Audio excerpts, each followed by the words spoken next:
Hi, this is Yolanda Vanveen, and in this segment we're going to talk all about calla lilies. Now, calla lilies are one of the most traditional flowers that you can have in your garden.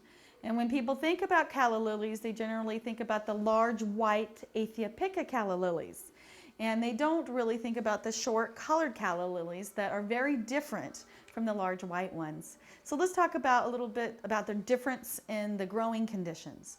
The large white calla lilies really like a little bit of shade. They don't generally do well in hot sun. Especially if you live in a warmer climate, a lot of times they'll get sunburned. And they bloom about Mother's Day. So they'll always bloom May, June, July. And they have big white flowers on them that are gorgeous. And there are the aethiopica. They can handle wet conditions and shade. And there's also a calla called green goddess, which is related to the large white ones. It gets just huge with green variegated flowers. They're just gorgeous and one of my favorite in the whole world.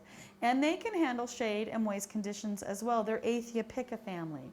Whereas if you find the calla lilies that are shorter, have spotted leaves, that are the zantedeschias, the zantedeschias really need full hot sun, and they never want to sit in water if you live in a climate that's milder. If you live in a hotter climate, you can get away with part shade, but really in the Northwest or climates that are a little bit cooler, they need that full hot sun to do really well, and good drainage. They'll rot right out in water. So the white and the green ones can handle water gardens, but the colored ones, they've got to be in a dry, really good drainage area and full hot sun. And you can plant the bulbs pretty much any time of the year. If you live in a really cold climate, the callas won't winter over. They can only go down to about 10 degrees.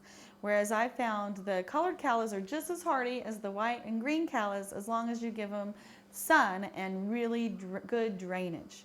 And they will come up and bloom in the summertime. So the colored ones bloom in the summertime, where the green ones will bloom sporadically year-round, and the white ones will bloom about Mother's Day in May, June every year.